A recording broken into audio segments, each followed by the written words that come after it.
14 साल की सबसे बड़ी गिरावट के साथ 94.7 की रिकॉर्ड निचले स्तर पर पहुंचा भारतीय रुपया। ग्लोबल मार्केट में डॉलर की मजबूती और मिडिल ईस्ट में जारी युद्ध ने भारतीय मुद्रा की कमर तोड़ दी है। शुक्रवार को रुपया डॉलर के मुकाबले अब तक के सबसे खराब स्तर 94.7 पर बंद हुआ है। पिछले एक महीने में 4% और इस वित्त वर्ष में 10% से ज्यादा की गिरावट दर्ज की गई है, जो 2011 के यूरोजोन संकट के बाद की सबसे बड़ी गिरावट है। कच्चे तेल की बढ़ती कीमतें और सप्लाई चेन में रुकावट इसका मुख्य कारण माने जा रहे हैं। साड़ी की दुकान पर सौदेबाजी जैसा है एक्साइज ड्यूटी कम करना। ममता बनर्जी ने केंद्र की नीतियों पर कसा तंज। पश्चिम बंगाल की मुख्यमंत्री ममता बनर्जी ने पेट्रोल डीजल पर एक्साइज ड्यूटी घटाने के फैसले की तुलना साड़ी की दुकान पर होने वाली बार्गेनिंग से की है। उन्होंने कहा कि पहले दाम आसमान पर पहुंचा दिए, अब मामूली कटौती कर वाहवाही लूटी जा रही है। ममता ने मांग की कि बंगाल के हल्दिया से गैस सिलेंडर राज्य के बाहर न भेजे जाएं, ताकि स्थानीय जनता को एलपीजी किल्लत का सामना न करना पड़े। ड्रैगन और पाकिस्तान की खैर नहीं, भारत खरीदेगा रूस से प्रलयंकारी S-400 मिसाइल सिस्टम की अतिरिक्त बैटरी। रक्षा मंत्रालय ने भारतीय वायुसेना की ताकत बढ़ाने के लिए रूस से S-400 एयर डिफेंस सिस्टम और सुखोई इंजन खरीदने के 2.38 लाख करोड़ के प्रस्ताव को मंजूरी दे दी है। राजनाथ सिंह की अध्यक्षता वाली डीएसी बैठक में मीडियम ट्रांसपोर्ट एयरक्राफ्ट और घातक स्ट्राइक ड्रोन्स की खरीद पर भी मुहर लगी है।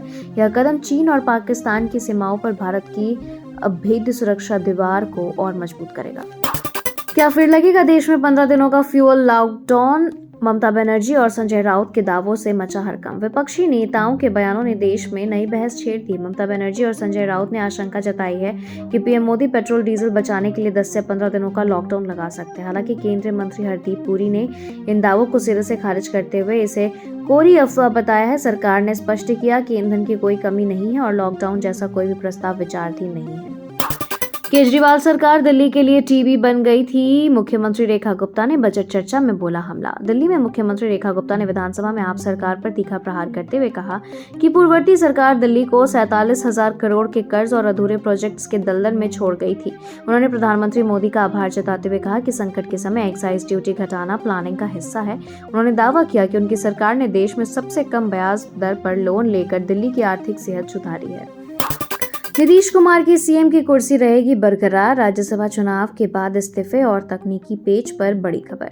बिहार के मुख्यमंत्री नीतीश कुमार को 30 मार्च तक विधान परिषद पद से इस्तीफा देना होगा, क्योंकि वे राज्यसभा के लिए निर्वाचित हो चुके हैं। संवैधानिक नियमों के अनुसार वे बिना किसी सदन का सदस्य रहे भी अगले 6 महीने मुख्यमंत्री पद पर बने रह सकते हैं।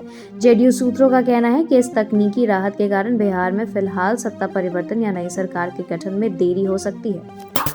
दिल्ली बनेगी नई माया नगरी। 486 एकड़ में बनेगी हाईटेक फिल्म सिटी। केंद्र और दिल्ली सरकार के बीच हुआ ऐतिहासिक समझौता।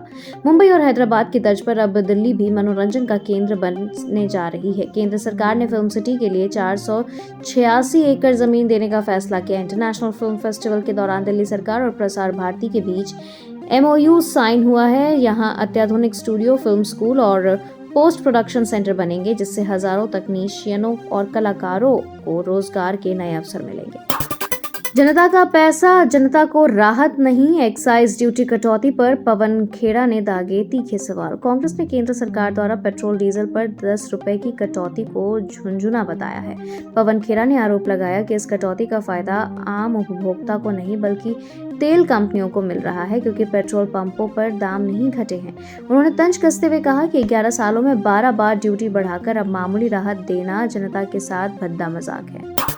सोनिया गांधी की सेहत में तेजी से सुधार। अगले 48 घंटों में सर गंगाराम अस्पताल से मिल सकती है छुट्टी। कांग्रेस संसदीय दल की अध्यक्ष सोनिया गांधी की तबीयत अब स्थिर है।